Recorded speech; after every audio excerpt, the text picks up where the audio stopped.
Étudiants, étudiantes, amis d'élèves MOS en première année de médecine, bonsoir.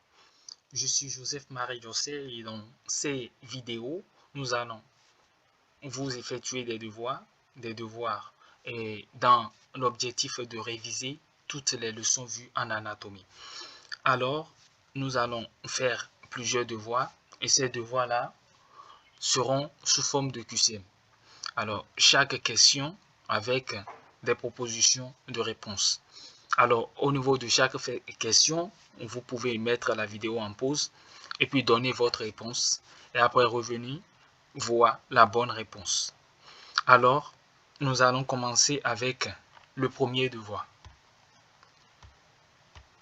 La première question, on nous demande de citer les os de la voûte du crâne. Alors, voilà ici les propositions de réponse A, B et C. D'abord, vous devez savoir que le neurocrâne contient deux parties, la voûte et la base du crâne. Maintenant, si on vous demande de citer les os de la voûte du crâne, vous allez citer tous les os du crâne, sauf l'ethmoïde. Mais si on demande de citer les os de la base du crâne, on cite tous les os du crâne, sauf les deux pariétaux. Alors ainsi, les os de la voûte du crâne sont frontal, les deux pariétaux, les deux temporaux, le sphénoïde et l'occipital. Donc, la bonne réponse ici, c'est le B. Après ça, la deuxième question, on dit sur quel os du crâne se trouve la fissure orbitaire supérieure. On a ici les propositions de réponse. Déjà, vous savez que la fissure orbitaire supérieure est encore appelée la fente sphénoïdale. Alors, on dit sur quel os du crâne ça se situe. La fente sphénoïdale ne peut que être sur l'os sphénoïde. Donc, la bonne réponse, c'est le A. La troisième question, on dit de citer les structures nerveuses qui traversent la fente sphénoïdale. Alors, on avait dit dans la question précédente que la fente sphénoïdale est encore appelée la fissure orbitaire supérieure. On demande ici de donner les structures nerveuses, c'est-à-dire les nerfs qui traversent cette fente-là. Ici, on a les propositions de réponse. Alors, on sait que la fente sphénoïdale ou fissure orbitaire supérieure est traversée par le nerf oculomoteur, trochléaire, abducens et ophtalmique. Et sachez que le nerf ophtalmique aussi a trois branches. On a frontal, lacrymal et puis nasociliaire ou nasal. Donc la bonne réponse ici, c'est le C. Après, on demande de citer les foramen de sortie du nerf trijumeau. Le nerf trijumeau, c'est le nerf 5. On dit de citer les foramen de sortie. Ici, on nous a donné des propositions de réponse.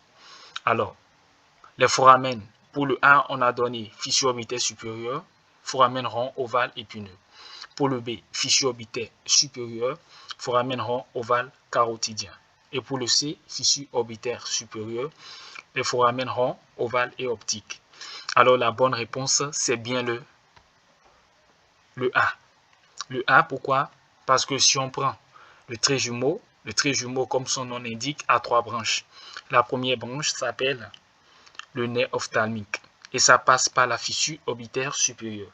La deuxième branche s'appelle le nerf maxillaire et ça passe par le foramen rond. Et la troisième branche s'appelle le nerf mandibulaire et ça passe par les foramen ovales et épineux. La cinquième question est de citer les milieux transparents de l'œil. Donc on sait que l'œil est un organe de sens et ça permet la vision. On veut demander ici de citer les différents milieux transparents de l'œil. Alors, on nous a donné ici des propositions de réponse et la bonne réponse, c'est bien le B. Alors, retenez que l'œil a 4 milieux transparents, du dehors en dedans. Et on a la cornée, l'humeur aqueuse, le cristallin et le corps vitré. Donc, ce sont là les milieux transparents de l'œil. Maintenant, si on dit de citer ça du dedans en dehors, c'est-à-dire de l'intérieur vers l'extérieur, on va donc commencer par le corps vitré, le cristallin, l'humeur aqueuse et la cornée. La bonne réponse est donc le B. Après, on demande quel nerf innerve le muscle droit latéral de l'œil. Donc, on sait que l'œil a beaucoup de muscles, n'est-ce pas? On a les muscles extrinsèques et les muscles intrinsèques. Les muscles extrinsèques de l'œil sont au nombre de combien? De 7. Donc, on a les droits latéral, médial, supérieur, inférieur.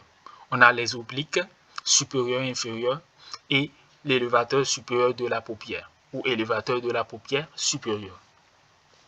Alors, ici, on demande quel nerf innerve principalement le muscle droit latéral de l'œil.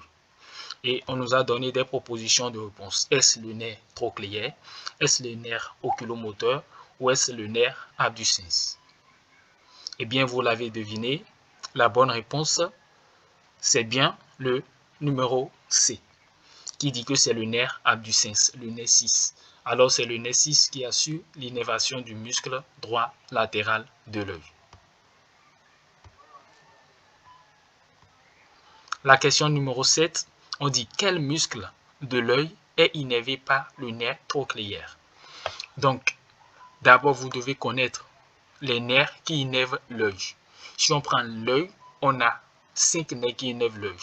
On a le nerf optique, le nerf oculomoteur, le nerf trochléaire, le nerf abducens et le nerf ophtalmique. 3 de ces nerfs sont moteurs et 2 sont sensitifs. Les 3 nerfs moteurs sont oculomoteur, trochléaire et abducens. Et ces 3 nerfs moteurs, c'est ça qui innerve les muscles de l'œil. Donc, si on demande de citer les nerfs qui innervent les muscles de l'œil, on va parler de 3 nerfs, oculomoteur, abducens et trochléaire. La question ici, c'est de donner quel muscle de l'œil est innervé par le nerf trochléaire. Ici, on nous a donné des propositions de réponse. Muscle oblique supérieur, muscle droit latéral ou muscle oblique inférieur. Eh bien, vous l'avez deviné, la bonne réponse, c'est le numéro A. Donc, le muscle oblique supérieur. C'est ça qui est innervé par le nerf trochléaire. Alors, la question 8, on dit de citer les nerfs oculomoteurs de l'œil, ou bien de citer les nerfs qui innervent les muscles de l'œil.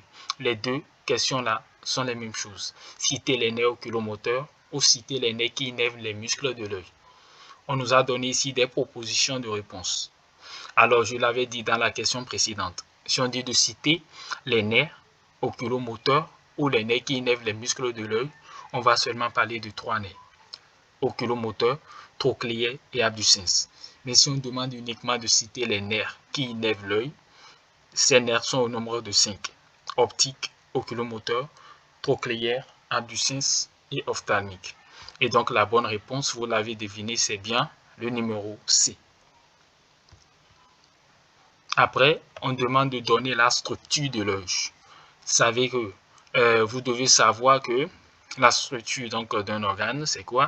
C'est l'ensemble des différentes couches, des différentes enveloppes qui constituent l'organe là. Alors, ici pour l'œil, on a donné des propositions de réponse. On a donné tunique fibreuse, musculo-vasculaire, nerveuse pour la proposition A. Pour la proposition B, on a donné tunique osseuse, musculo-fibreuse, nerveuse. Et pour la proposition C, on a donné sclère, choroïde et rétine. Donc, les bonnes réponses sont A et B. Donc, on a tunique fibreuse, tunique musculo-vasculaire et tunique nerveuse. Alors, il faut savoir que la tunique fibreuse, c'est ça qu'on appelle sclère.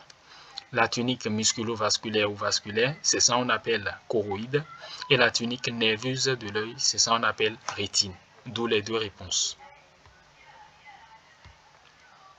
Après, en 10, on dit de donner le numéro 10, diamètre et poids de l'œil. On a donné des propositions de réponse. Donc, on sait que le diamètre de l'œil est de 25 mm et le poids est de 7 à 8 grammes. Donc, on voit ici qu'on a donné plusieurs unités de mesure. Les unités de mesure, on va essayer de convertir. Donc, on voit en D, on a dit 2,5 cm. Et le poids, on a donné 700 à 800 cg. En D, on a donné 25 mètres et le poids 70 à 80 kg. Donc, si on convertit bien, on verra que les bonnes réponses sont bien le A et le B. Alors, on espère que ici, à la fin, Nous sommes déjà à la fin de notre premier devoir et on espère bien que ça vous a beaucoup aidé. Alors, abonnez-vous pour ne pas rater les autres devoirs à venir. Ainsi, portez-vous bien et surtout, espérons que dans les heures à venir, vous aurez bien sûr un autre devoir. Sur ce, bonne journée à vous.